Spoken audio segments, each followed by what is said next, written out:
Hey, welcome back to the channel. I'm out here this morning, 9 o'clock ish, maybe a little bit later. We got to be at work at 12:30 today for a long shift, but anyway, let me just get right into what I'm going to show you.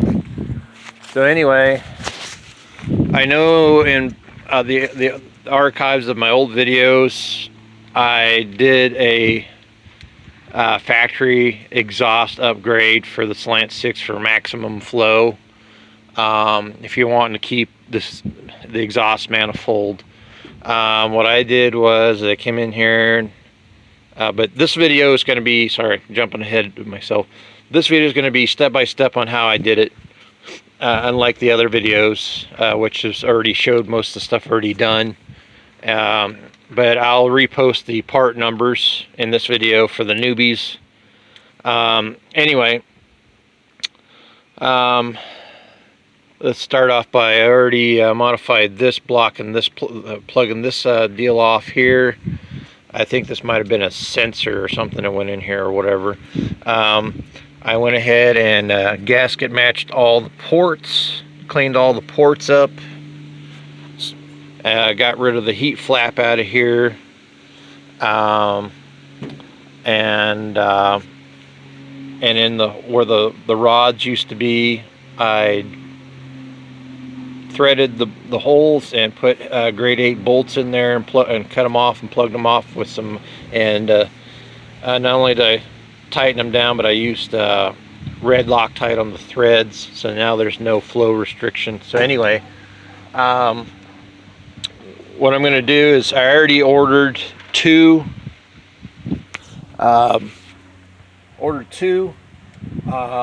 mandrel bent exhaust donuts. They're metal shaped pipes, perfectly round pipes. It's looks like basically a big steel donut, for those of you that don't know. Those are for, like, you cut them in sections depending on your measurements, so you can make tight bends in your exhaust pipe if you have a real tight area that you can't use a pipe bending machine, or you don't want the bend in the pipe to be crushed down by the pipe bending machine at the muffler shop, and you have to have maximum flow. They were cheap. I think they were like maybe 18 bucks a piece, so I got two of them because I want to do the whole exhaust. I just figured the way the prices are now, I don't want to pay an arm and a leg at our local muffler shop down even in Harrison, Arkansas, where it's a lot cheaper than, because now I looked around in Branson and the surrounding area, there's no muffler shops in Branson now. We used to have 2 or 3, now they quit doing them. And everybody's either got to go to Ozark, Missouri, Nixon, Missouri, Springfield, Missouri, and the farther north you go, the more expensive they get. And from my understanding, in Springfield, just for the guy to put one ring of weld between two pipes is about $50–$60 by itself, if not more. And that's what a buddy told me. So we're all about trying to use what we got and save money here on my channel. And then I show you the proof that we don't have money falling out our wazoos. So paycheck to paycheck, that sort of thing, just like a lot of you guys and gals out there that watch my channel. But anyway, stopped by the muffler shop because I didn't want to buy the cheap sections of pipe at O'Reilly's. Once I do this exhaust, I want it to last a long time, especially since it's technically my mom's car. Even though we went on a partnership with it, I'm doing the work that she can't do on it. So anyway, we got 2-inch inner diameter here, and I think if I remember from center to center on the bolt holes, it's 3-inch on this here. The exhaust flange I bought from Walker, and I'll have all this information in the description below. The Walker exhaust flange is almost a ½ an inch thick, and the bolt holes are just a little bit bigger on the flange than these are, but the inner diameter of the port on the flange that I bought, just like the one for the exhaust on the Dart, the inner diameter is 2 1/4 instead of 2 inch. It was either too narrow or too wide, and 2 1/4 was just the right one. And as you can see right here with this black ring, this carbon ring around here, you could tell that it's off-centered a little bit. So to fix that, to make sure the exhaust is going through like it's supposed to, I got, for 10 bucks, the muffler shop guy gave me this 2-inch thick wall section of pipe, plus this thick walled piece of 2 1/4 outer diameter. So it's 2 1/4 outer diameter, 2-inch outer diameter on this piece. And what I plan on doing is taking my handy dandy die grinder and coming in here 1/8 of an inch, a little bit deeper, and just massaging just enough of this in here, so that this can just slide in there just snug and not, you know, tight, but it can still slide in there. And then what I'm going to do is bolt the exhaust flange down tight. I'm going to torque it to the specs, and then this is going to go in there, tap it down to where it stops, and then I'm going to take measurements. Of course, this is only part 1 of the video. There's going to be a couple other part 2, part 3 possibly. And then this piece is going to go over that one, since it's just a hair wider inner diameter like that. See what I mean? And this will go down inside the flange, and while this has a nice tight fit and it's flat against this part, or even the metal part itself inside here on the flange of the manifold itself, I will do a couple of tack welds to keep it in place. And then once I pop it out, it should look something like this. Hold on a minute. So yeah, it should look something like that. Just enough of a lip in there. And then this will be like this. Of course, I'm not going to be using this whole section of pipe. There's just going to be a certain amount of sleeve, and then a certain amount of the 2-inch sticking down, because since I have the 2-inch mandrel bent exhaust donuts coming from Summit, I'm going to be cutting sections out of the donuts to do the tight curve to clear the steering box, the manual steering box, and the K-frame and whatever else might be in the way. And then I'm going to use more of these sections of pipe to do the straight parts, and then curve it to go over, and then the curved parts to go over, like the cross linkage, like the tie rod bar, stuff like that. And then the guy told me that he would sell me 7-foot sticks of 2-inch pipe for like 45 bucks. And all this stuff is thick walled aluminized pipe, so it's not going to rot out. It's going to last a long time. And that 7-foot stick is a lot cheaper than the O'Reilly's 5-foot stick, which they wanted $75, if not more, at our local O'Reilly's. And it's a lot of times it's the thin walled crap, and like what they have hanging up on the back wall of those back curved sections of pipe that goes from the muffler over the rear axle to the bumper, the rear bumper. But anyway, that's what I'm going to be doing. And I'm going to, here, let me show you. So here's what I'm talking about.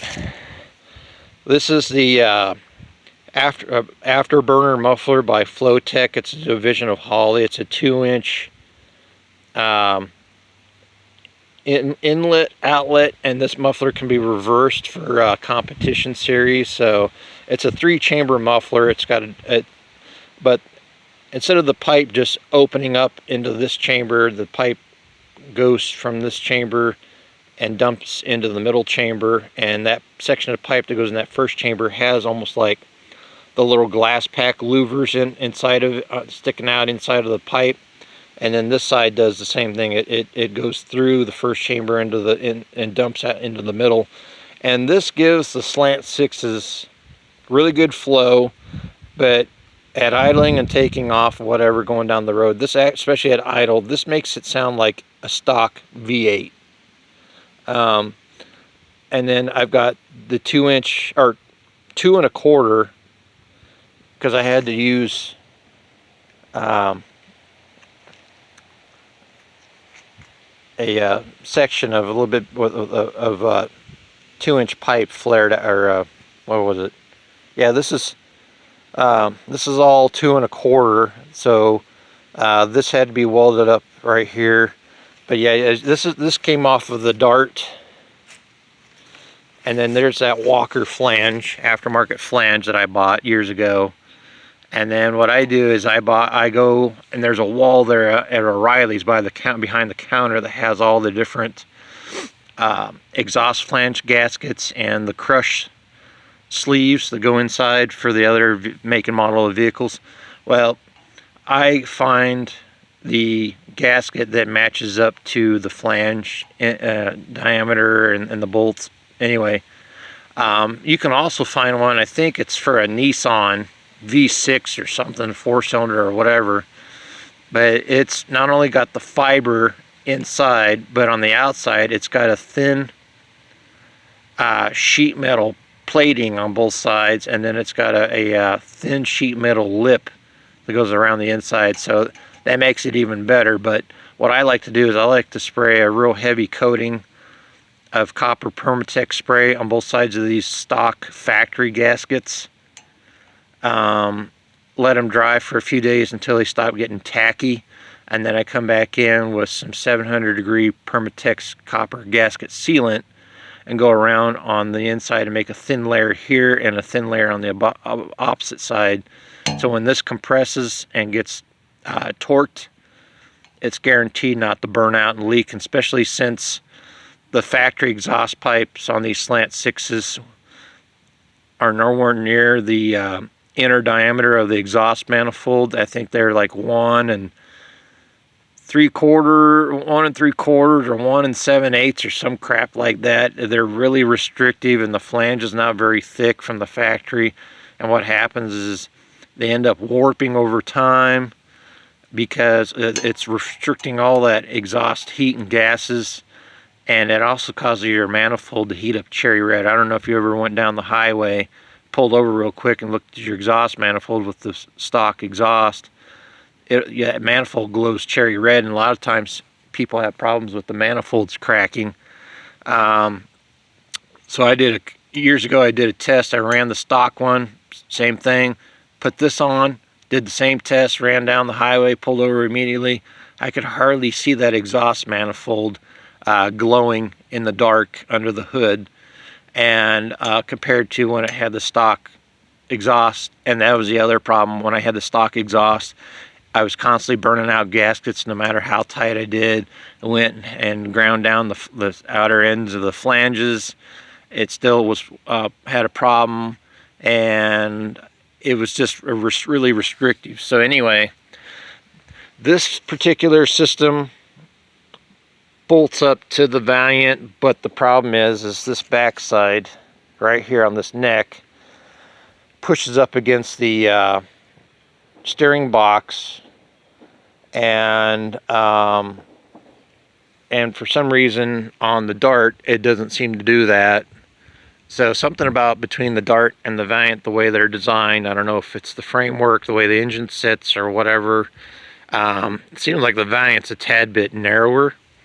So I want to be able to put this exhaust back on the SlantSix in the Dart and then finish the pipe out the back. And then, if you didn't know, in the old archives, what I had the muffler shop do at the time, back when it was a lot cheaper, they bent a piece of pipe to where it went out, curved, and went over, and up over in the middle above the rear end, over the pumpkin part of the rear end, and then turned down at an angle. And then what they did is they took a separate piece of pipe, bent it into like a square C shape, and then in the middle of that top of that pipe they cut out a hole, mounted that pipe up, and then took that pipe that was coming off the back of the muffler, and it came down on there. They welded that up, so when the car's running, it looks like it's actually got full functioning dual exhaust, when actually it's just a single exhaust system. But it has even amount of exhaust flow going out both sides, especially like during the winter time, cold days, cold nights. You can see the exhaust steam come out both pipes, ends of the pipes. But we're just going to stick with a high flow single on this one. So yeah, what I want to do, since I got two of those mandrel bent exhaust donuts, and told you about how cheap the 7-foot sticks of exhaust pipe are from the muffler shop, I'm just going to go ahead and finish doing the exhaust out the back of the Valiant to save some money. I think last time we were there at the muffler shop that's down in Harrison, just to do the exhaust on one side from under the cab all the way to the back was a minimum of $150 some, and that was just for them to cut the muffler off, put my muffler on, and do the a new pipe all the way out the back. Other areas going further north you go, a lot more expensive. And hold on a minute. Anyway, yeah, so we're saving money here, and I got all the equipment, the welding, the wire, the whole 9 yards. So it's might as well just do it here. But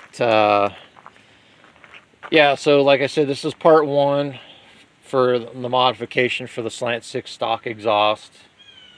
Some people may not care, other people may find it interesting, but yeah, be interesting to see how this car does out on the highway after the exhaust and everything's done. We can start driving this. Oh, and then one other thing I was going to show you. I kind of slacked off on it for a while, but I'm going to get back on it. I've been restoring the 65 Valiant's factory steering wheel. Is in pretty rough shape compared to some of the steering wheel restorations I've seen on some of the fellow YouTube channels out there. I know Jed just got done doing one on one of the cars for Anna's, I think it was for Anna's vehicle. But what I do is for the serious damage, like this had a lot of serious issues. There was a big major crack running down through here and into here. Same thing over here and here. It was pretty bad. I'll show you.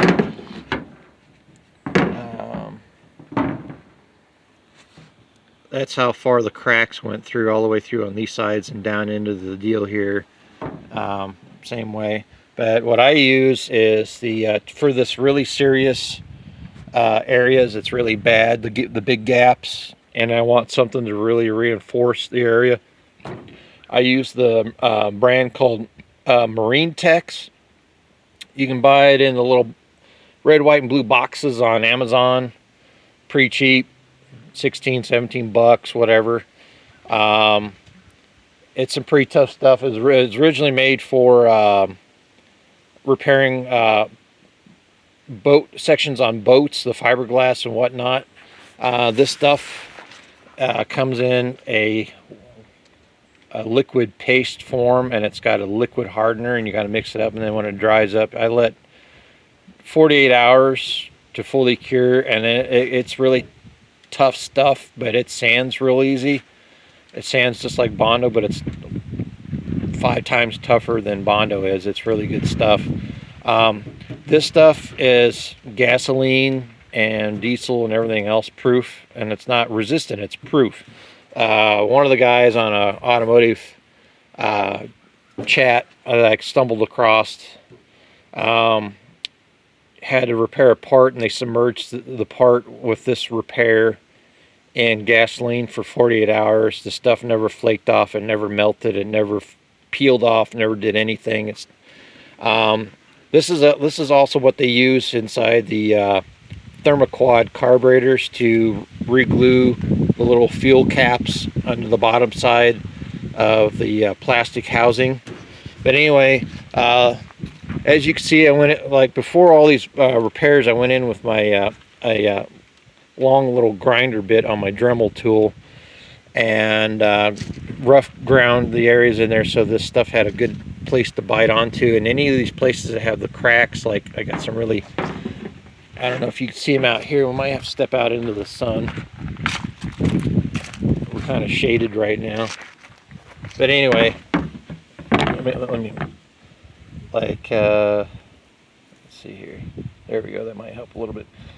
Ground down into these little cracks a little bit. I'm going to fill those with some more of the this type of marine text, but also, like I noticed in Jed's video, JB Weld also makes their version of the marine weld, but I guess it comes in an actual putty form where you can mix it up in your hand, and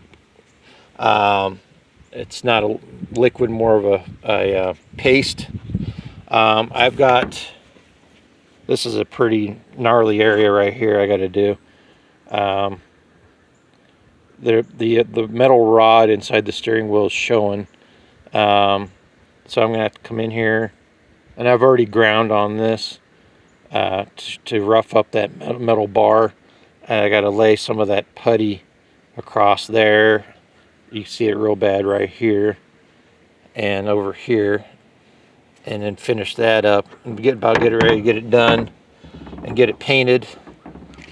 So yeah, and then to speed up the process, I'll be using my Dremel with some them little,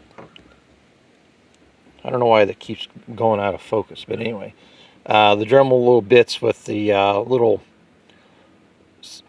cardboard, or not cardboard, but little sandpaper cylinders, and come in here and grind a lot of this excess off, and then use in auto body class we used on Bondo, you start out with 40 grit and you work your way down to 80 grit, but on the rough stuff. But then a lot of this stuff I'll be using 150 or 220, that sort of thing, and then then the final step is 320 to get it down smooth and ready for primer and paint.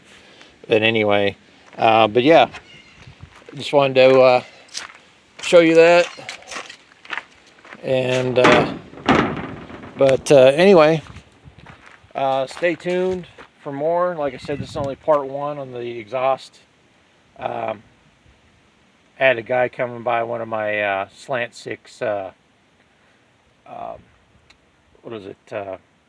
levers for the doing the 2-barrel conversion that goes between the carburetor and the kickdown linkage. He met up with me in Branson on his family vacation, and they're working on a can't remember what the car was, late 60s, something late 60s, I think, a station wagon with the SlantSix 2-barrel, and they were needing that candy cane lever that I make, that I fabricate, I have done. I'll start selling more of those, and I'm going to start making the kickdown linkage and stuff like that.